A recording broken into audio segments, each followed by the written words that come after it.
Boa noite a todos.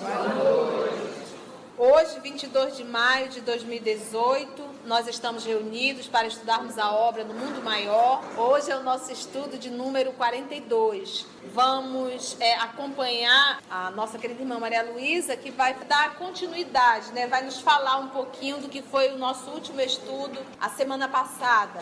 Rogamos que o nosso Senhor Jesus, que os amigos espirituais possam nos ajudar em mais esse trabalho. Bom, nós iniciamos semana passada o capítulo 9, que está retratando a mediunidade. Então o André, depois de acompanhar aquele caso do Marcelo, ele começou a se perguntar, então será que os reflexos condicionados não têm assim muita importância com relação aos fenômenos medianímicos? E ficou com aquela série de questões. E aí o Calderaro diz para ele, olha, as tuas observações, as tuas perguntas requerem uma observação mais profunda. Começa pelo seguinte, fenômeno de animismo se tornou assim um verdadeiro monstro. Então o que acontece? Alguns médiuns, dentro da teoria, querem que todos os outros médiuns sejam muito precisos nas suas respostas. E se esquecem que mediunidade evolui, ela tem um ciclo evolutivo. Então não é aquela coisa precisa como muitos teóricos de mediunidade querem que seja. Faz inclusive uma comparação, não se pode laurear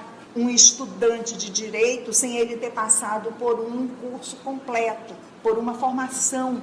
Ele faz essa comparação, a mediunidade ela tem um ciclo evolutivo e muitos fogem de mediunidade porque outros querem que ela seja muito precisa. Então é isso que ele falou nesse primeiro momento. E agora ele vai entrar realmente exemplificando com o reflexo condicionado. Agradecida, minha amiga. Vamos lá, Calderaro. Fez, então, Calderaro, pequeno intervalo que não ousei interromper, fascinado pela elevação dos conceitos ouvidos, e continuou Calderaro. Vamos à tua sugestão. Os reflexos condicionados enquadram-se efetivamente no assunto. No entanto, cumpre-nos investigar domínio de mais graves apreciações. Os animais de Pavlov demonstravam capacidade mnemônica. Exatamente. Técnica que facilita a memorização por associação, tá? Memorizavam fatos por associações mentais espontâneas. Isto quer dizer que mobilizavam matéria sutil, independente do corpo denso, que jogavam com forças mentais em seu aparelhamento de impulsos primitivos. Se as consciências fragmentárias do experimento eram capazes de usar essa energia, provocando a repetição de determinados fenômenos no cosmos celular, que prodígios não realizará a mente de um homem, cedendo não a meros reflexos condicionados, mas a emissões de outra mente em sintonia com a dele. Dentro de tais princípios, é imperioso que o intermediário cresça em valor próprio. Ocorrências extraordinárias e desconhecidas ocupam a vida em todos os recantos, mas a elevação condiciona fervorosa procura. Ninguém receberá as bênçãos da colheita sem o suor da sementeira. Lamentavelmente, porém, a maior parte de nossos amigos parece desconhecer tais imposições de trabalho e de cooperação. Exigem faculdades completas. O instrumento mediúnico é automaticamente desclassificado se não tem a felicidade de exibir absoluta harmonia com os desencarnados, no campo tríplice das forças mentais, perispirituais e fisiológicas. Compreende-se a dificuldade? Então vamos lá, digerir esse material aqui dele. Então ele diz, vamos então à tua sugestão. Qual era a sugestão do André? Tudo se limitaria a isso, esses reflexos condicionados, lembra? Tais intervenções, em muitos casos, poderiam provocar desequilíbrios intensos. Ponderando observações ouvidas nos últimos tempos em vários centros de cultura espiritualista com referência ao assunto, inquiria de mim mesmo se o problema oferecia relações com os mesmos princípios de Pavlov, que seriam o quê? Reflexos. O que ele faz? Os reflexos condicionados não se aplicariam igualmente a diversos fenômenos medianímicos? Exatamente. Então vamos lá.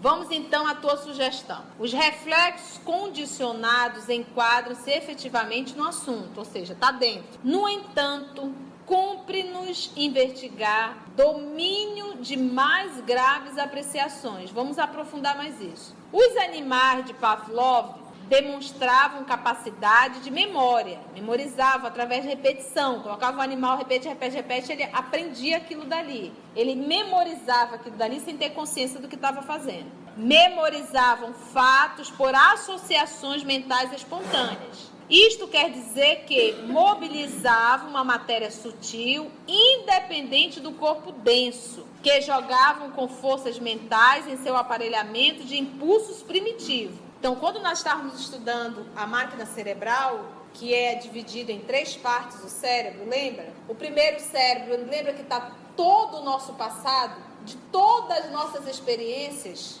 em todos os reinos. Lembra disso? Se as consciências fragmentárias do experimento, falando novamente de Pavlov, eram capazes de usar essa energia, que é memorizando, provocando a repetição de determinados fenômenos no cosmos celular, que prodígios não realizará a mente de um homem cedendo não a meros reflexos condicionados, mas a emissões de outra mente em sincronia com a dele? Ele disse, se o animal é capaz de fazer esse processo de repetição por associação, para pensar, se um animal tem capacidade, tu acha que uma mente humana não pode se associar a outras mentes e falar o que a outra mente está pensando? Sintonizar com outra mente? Se o animal tem essa capacidade, tu acha que uma mente humana não teria capacidade de fazer esse movimento aqui? Que ele termina com uma pergunta.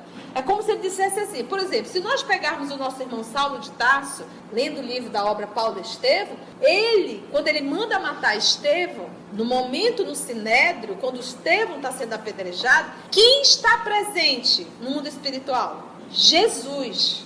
E diz a obra que Jesus ficou frente a frente com Saulo de Tarso. Ele não sentiu nenhum arrepio. Ele não sentiu nenhuma emoção, porque ele não sintonizou. Ele era um homem terra a terra. À medida que ele foi se moralizando, se espiritualizando, ele abriu esse canal. Ele passou a entrar em sintonia e perceber. Então eu posso não vir a ser um médium vidente, ouvir, ter essa faculdade ostensiva, mas eu posso desenvolver a intuição, captar pensamento. Quanto mais espiritualizado, menos materializado. Quanto mais materializado, mais tapado eu sou para o mundo espiritual. Porque eu só consigo entender o que eu vejo, o que eu escuto com esse ouvido aqui, o que eu toco, porque eu sou físico, eu sou material demais. À medida que eu vou me espiritualizando, eu vou abrindo outros canais. Eu vou passando a receber e perceber melhor as intuições. Ele faz essa pergunta, poxa, se um animal tem essa capacidade, ele vem à mente de um homem cedendo não a meros reflexos condicionados, mas a emissões de outra mente em sintonia com a dele? Dentro de tais princípios, é imperioso que o intermediário, quem é o intermediário? Subentende o médium, que vai receber a intuição, cresça, olha a palavra, em valor próprio. Ele está falando do quê?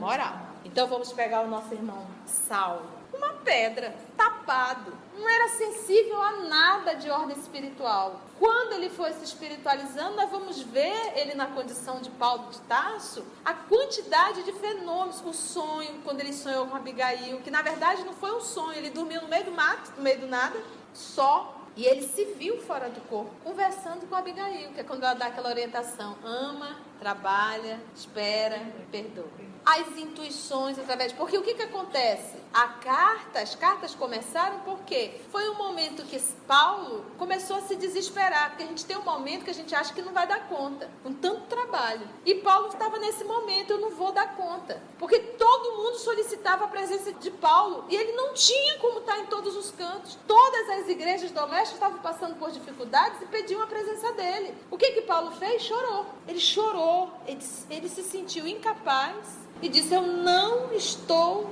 dando conta. Quem vem ao encontro dele? Diz Emmanuel, Jesus. Ele sente como, ele não diz o termo Jesus, mas ele sente uma presença superior, como uma grande asa, né? Flabelos, acho que é isso, envolvendo ele. E ele sentiu uma paz tamanha. E aí vem aquela voz: tu possas auxiliar pela voz dos Espíritos. Ele fala uma metáfora. E aí Paulo não entendeu.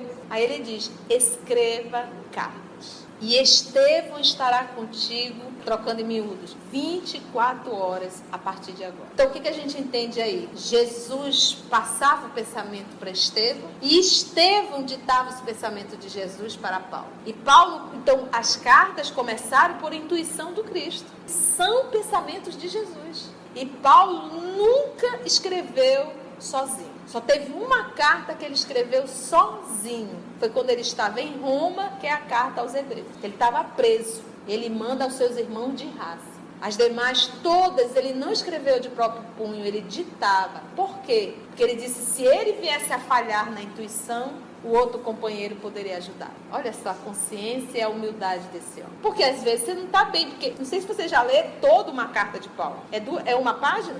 É um ditozinho? Então uma carta não era assim, comecei hoje. Ele passa meses escrevendo a carta aos Hebreus. São longas. Então eu posso desenvolver essa intuição. Poxa, se um animal tem essa capacidade, o que uma mente humana não teria capacidade? Desde que venha fazer esse movimento aqui de se moralizar. E, gente, se moralizar, é isso que a gente tem que entender. Quando eu me proponho a me tornar um ser humano melhor, eu tenho que melhorar o meu linguajar. Eu não posso me permitir a estar num grupo falando coisas baixas, assuntos medíocres, palavrões, frequentando lugares de baixo padrão, assistindo filmes de baixo padrão. Quando a gente fala em moralizar, é esse conjunto. Eu já não me permito determinadas amizades que me puxam para baixo. Então eu quero ter uma vida, nós deveremos ter uma vida íntegra 24 horas, para que eu possa me alimpar. Quando um espírito vem se comunicar, se ele encontra material sujo, e se for um espírito também da terceira ordem,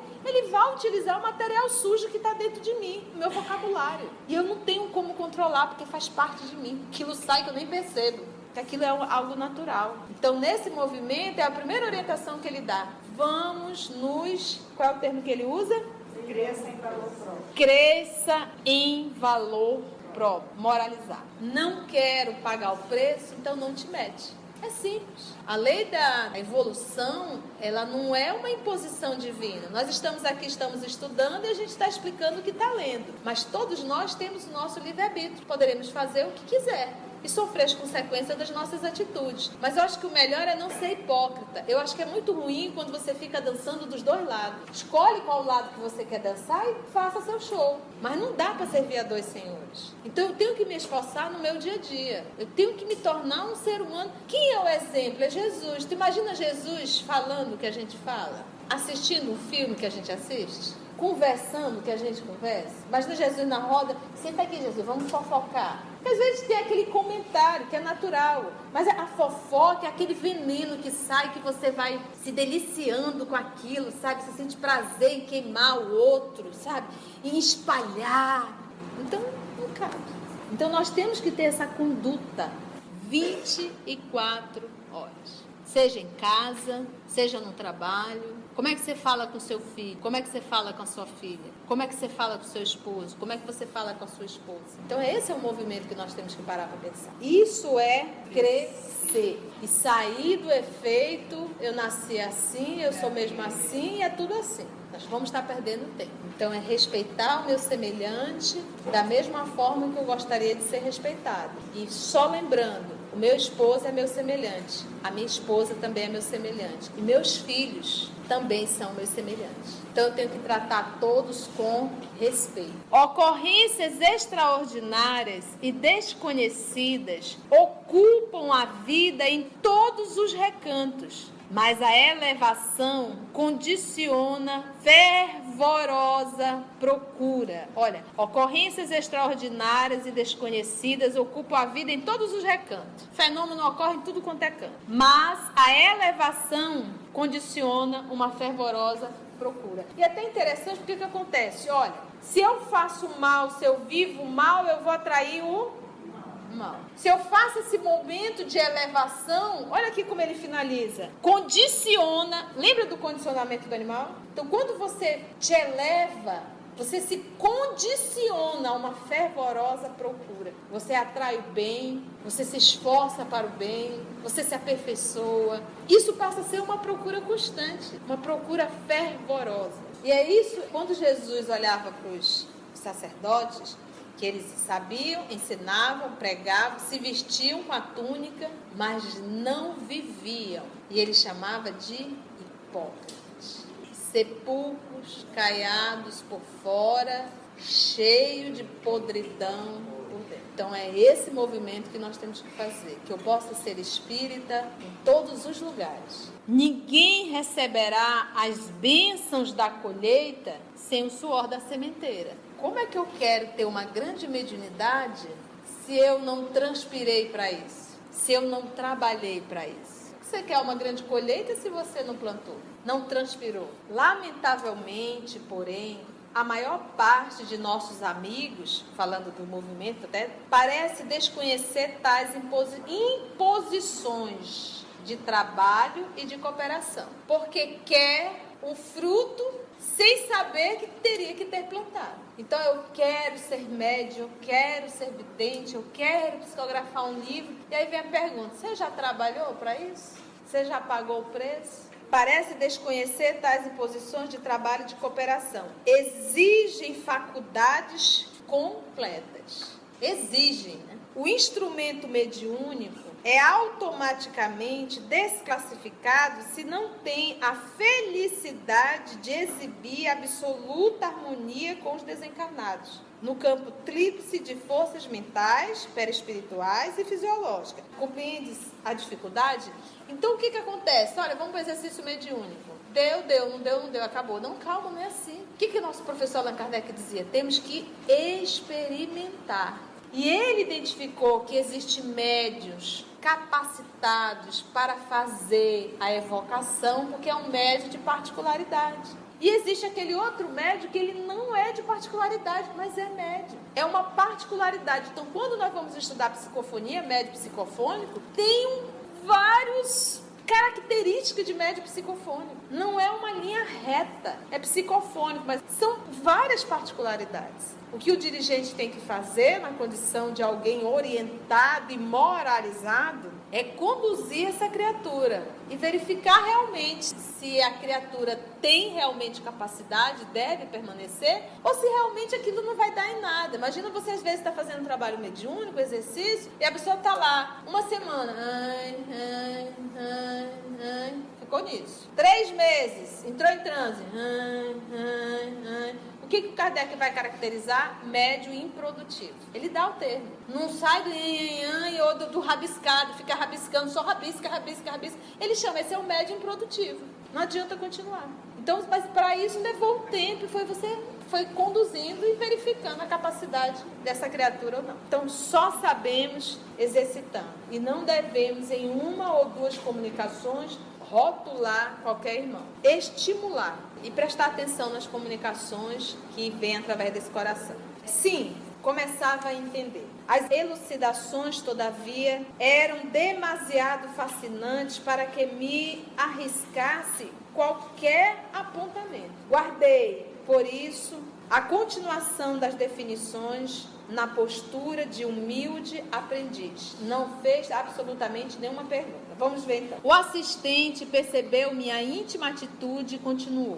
Buscando o símbolo mais singelo, figuremos o médium como uma ponte a ligar 2 esferas, entre as quais se estabeleceu a aparente solução de continuidade, em virtude da diferenciação da matéria no campo vibratório. Para ser instrumento relativamente exato, é-lhe imprescindível haver aprendido a ceder, e nem todos os artífices da oficina mediúnica realizam, a breve trecho, tal aquisição, que reclama devoção à felicidade do próximo, elevada compreensão do bem coletivo, avançado espírito de concurso fraterno e de serena superioridade nos atritos com a opinião alheia. Vamos parar aí, só para comentar isso daí que é interessante. Você já usou aquele aplicativo chamado Waze ou qualquer um desses GPS? Então você coloca ali, diz o local que você quer ir e aí o GPS diz: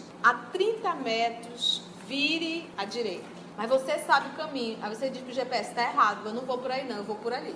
E vai embora. E aí o GPS vai ter que fazer o quê? Recalcular. Então essa personalidade é uma personalidade que não cede, que é do jeito dela, do jeito dele. Não consegue ceder. Como que vai ceder a um pensamento que não é dele? Ele não consegue fazer esse movimento. Olha só aqui, olha. Buscando o símbolo mais singelo, figuremos o médium como uma ponte a ligar duas esferas, mundo espiritual e mundo físico. Está fazendo aqui uma comparação, entre as quais se estabeleceu uma aparente solução de continuidade, porque ele ligou. Porque o que acontece? Quando você liga Manaus, Iranduba, então parece assim que é a mesma coisa, né? Porque agora ficou tudo próximo, a ponte ligou. Então quando ele coloca aqui, entre as quais se estabeleceu uma aparente solução de continuidade em virtude da diferenciação da matéria no campo vibratório, porque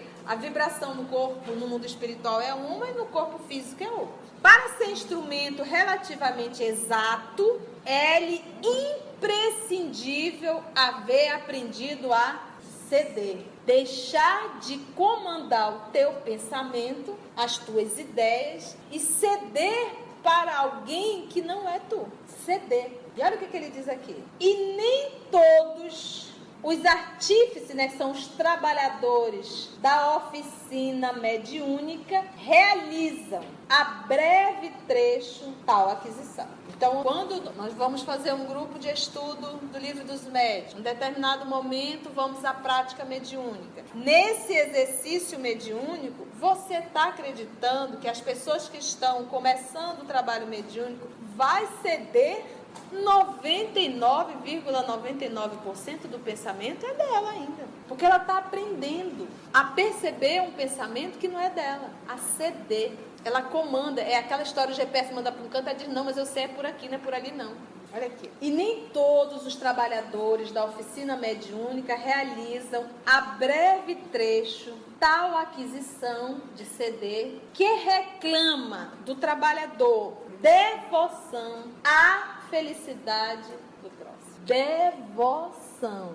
Elevada compreensão do bem coletivo. Não é só mais tu, eu. É o coletivo. Nós. Avançado espírito de concurso fraterno e de serena superioridade nos atritos com a opinião alheia. Aqui tu já fechou e já diz assim, eu vou desistir de exercitar a mediunidade. Porque ele está falando aqui para quem está exercitando. Qual foi o ponto aí batido? Novamente, moral. Então ele diz, pode exercitar? Pode, mas paga esse preço. Então, vou repetir. Para ser instrumento relativamente exato. Olha a palavra, relativamente. Não é 100%, é relativamente ainda exato. Só para ser um relativo, já tem que ter, deve, L, imprescindível. Imprescindível é o quê? Pode ser que sim, pode ser que não? Indispensável, não tem como abrir mão. É imprescindível. Haver aprendido a ceder.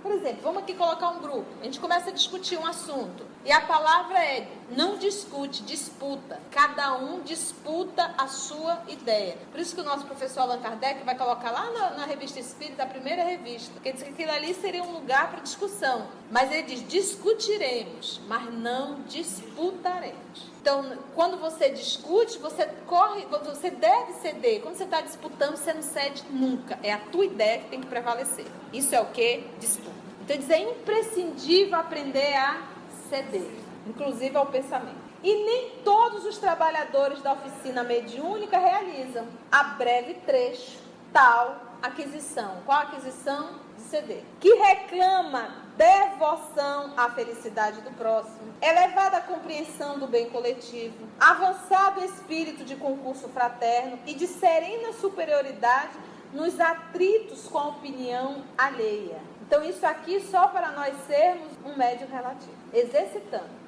Ser médio não é só uma condição orgânica. Ser médio é uma condição moral. A qualidade mediúnica, ela está vinculada à conduta moral do médium. Quanto mais moralizado, melhor será o trabalho. Quero dizer, se eu me proponho, se eu aceito a trabalhar numa reunião mediúnica, é como se fosse para mim uma escola.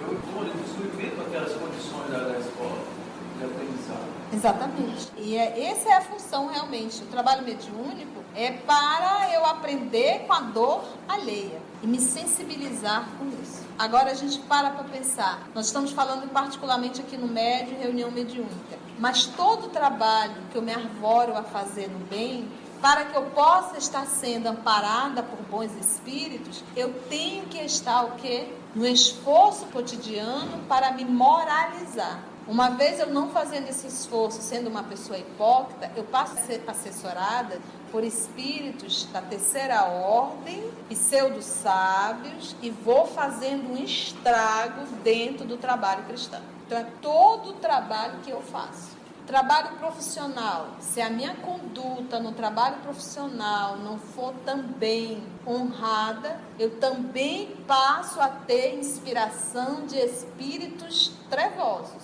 e vou fazendo uma desgraça no meu ambiente profissional, porque todos nós somos médios em um grau qualquer. Raros são aqueles que dela não vêm a ter pelo menos algum rudimento. Então, para nós não vincularmos só esse, olha, eu tenho que me moralizar para ser um médium melhor, mas eu tenho que me moralizar para ser um ser humano melhor em qualquer lugar. Porque eu vou estar sempre em sintonia com quem me apetece. Sintonia é uma lei.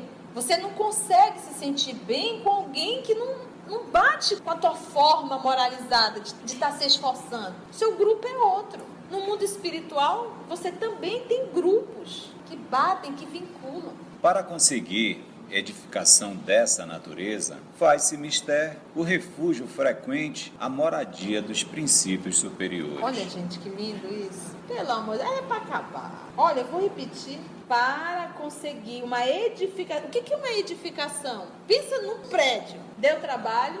Muito. E teve que começar o quê? Lá da base. Para conseguir edificação dessa natureza, que é essa que ele acabou de falar, é necessário o refúgio frequente, a moradia dos princípios superiores. Sábado, eu estava com a mente muito tumultuada, com muita dificuldade psíquica, que a gente também às vezes recebe um turbilhão assim, que você tem dificuldade até para orar. E aí eu me recolhi, peguei o Pão Nosso e abri. Conversei com meu amigão é meu anjo da guarda, chamei de amigão. Amigão, tá ruim. E aí eu abri e veio a mensagem, quando Jesus diz assim, vá ao lugar ermo, à parte. Só essa passagem o Emmanuel vem comentando. Esse lugar à parte é aquele silêncio dentro de ti. E que eu parei, pensei, li a mensagem e disse, há quanto tempo eu não vou a esse lugar à parte? Porque não é viajar, você viaja, o barulho continua, a confusão também, que onde tem gente tem confusão. Você pode estar sozinho dentro do seu quarto com a multidão dentro, que a tua cabeça leva todo mundo. Você vai para o banheiro e leva a multidão. A gente vai para o banheiro e fica no WhatsApp. Então, que lugar ermo é esse? Qual é esse lugar distante? Qual é esse lugar do silêncio? É dentro de ti. Uma pessoa que está no nível de perturbação muito grande, num processo obsessivo, ou no processo de culpa, ou no processo de um desequilíbrio psíquico, ela não consegue silenciar. Não adianta pedir para fazer isso que não vai, porque a pessoa está no estado de loucura. Mas uma pessoa mais ou menos, ela consegue fazer esse exercício de respiração e ir ao lugar erro, a esse lugar distante, dentro, sozinho. E ali você consegue, gente, é 5 minutinhos, repousar. Esse parar, respirar, prestar atenção na própria respiração, silenciando e acalmando. Então, quando ele diz assim, para conseguir edificação dessa natureza, faz-se necessário o refúgio frequente. E qual é a palavra refúgio? Refúgio, tu vai estar indo para onde? E é um lugar que tu te sente o quê? Protegido, amparado. Qual é o lugar que nos faz sentir protegido, amparado e em paz, se não a consciência tranquila? Faz-se necessário o refúgio frequente à moradia dos princípios superiores. A mente do servidor há de fixar-se nas zonas mais altas do ser, na qual aprenderá o valor das concepções sublimes, renovando-se e quintessenciando-se para constituir elemento padrão dos que lhes segue a trajetória. Então, Maria, pronto. Vamos de novo aí, porque tá muito, né? O negócio tá... Quais são os atributos do Espírito? São 3. Vamos lá. Inteligência, pensamento e vontade. Olha só. Pensamento, inteligência, vontade. Isso tudo é mente. E os atributos do Espírito. Então, olha só. Pensamento, inteligência e vontade. E aí ele vem. A mente do servidor há de fixar-se nas zonas mais altas do ser, quando ela se fixa na moradia dos princípios superiores. Há de fixar-se nas zonas mais altas do ser, na qual aprenderá o valor das concepções sublimes, renovando-se e quintessenciando-se. Quintessenciar é como se dissesse assim, se purificando, se tornando menos grosseiro, renovando-se e quintessenciando-se para constituir elemento padrão dos que lhe seguem a trajetória. Bora lá. O homem, para auxiliar o presente, é obrigado a viver no futuro da raça. Ele está se referindo aqui ao quê? Lembra das divisões do cérebro? Então nós temos aqui o primeiro cérebro, que é o quê? O passado, é o meu arquivo. O segundo cérebro, que é o quê? O presente, intermediário. E o terceiro cérebro, que é o futuro. É aonde nós deveremos chegar. E ele diz que essa parte do cérebro aqui é que a gente menos utiliza. Nós utilizamos muito ainda o reflexo, o primeiro, e o presente vinculado muito a ele. Então agora ele diz, pega o teu segundo cérebro, o presente, e faz a tua história diferente. Modifica, muda essa trajetória. Vamos lá. O homem, para auxiliar o presente, ele é obrigado a viver no futuro da raça. Então ele pega, para eu viver no segundo cérebro, ele é obrigado a acionar o terceiro, que é o do futuro, é o moral, é o divino.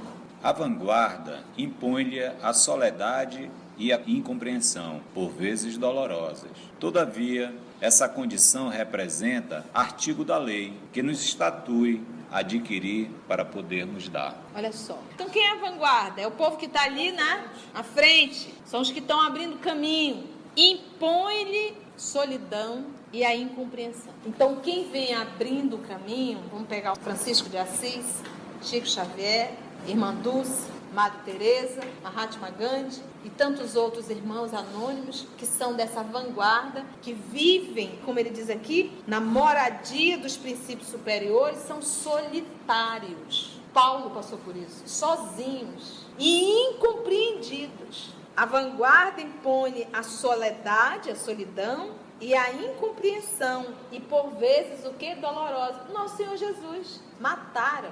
Nem os discípulos ficaram ao lado dele. Todavia, essa condição representa artigo da lei. Essa lei está com o L maiúsculo, está falando de que lei? Humana, divina.